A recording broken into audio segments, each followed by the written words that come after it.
आकाशवाणी भोपाल से प्रस्तुत है प्रादेशिक समाचार।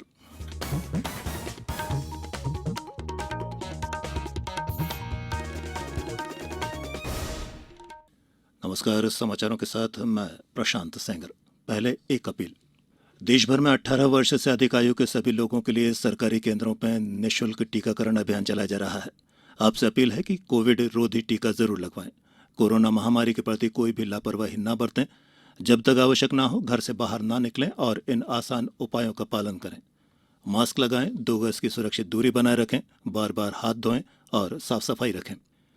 कोविड से संबंधित जानकारी देने और उनके मार्गदर्शन के लिए राष्ट्रीय हेल्पलाइन कार्यरत है।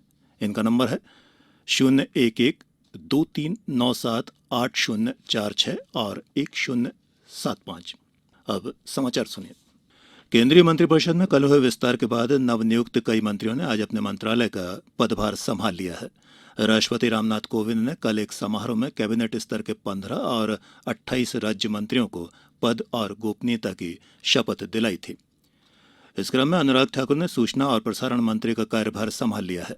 इस अवसर पर श्री ठाकुर ने कहा कि प्रधानमंत्री नरेंद्र मोदी ने पिछले 7 वर्षों में महत्वपूर्ण कार्य किए हैं।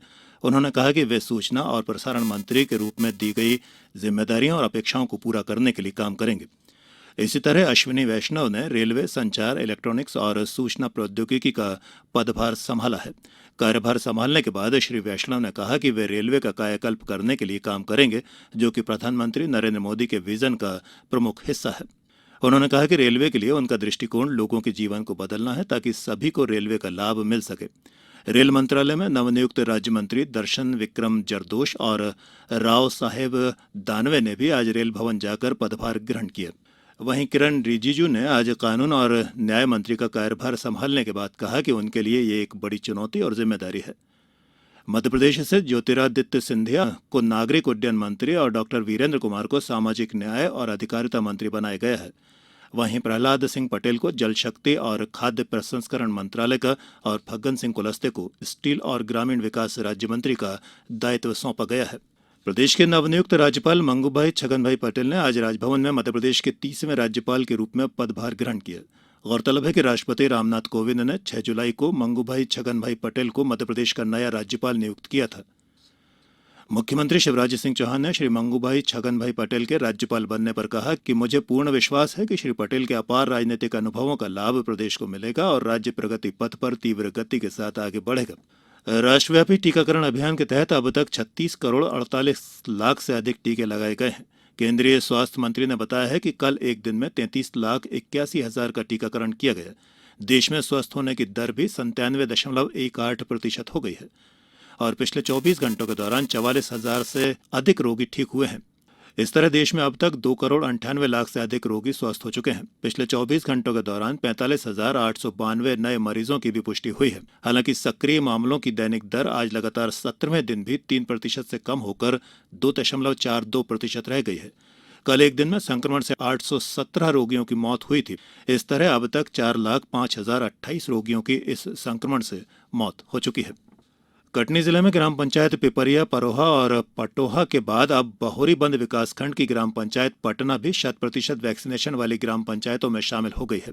तहसीलदार विजय द्विवेदी ने जानकारी देते हुए बताया है कि बहोरीबंद विकासखंड की ग्राम पंचायत पटना में पात्र सभी लोगों का टीकाकरण 1 जुलाई गुरुवार को पूरा हो गया है।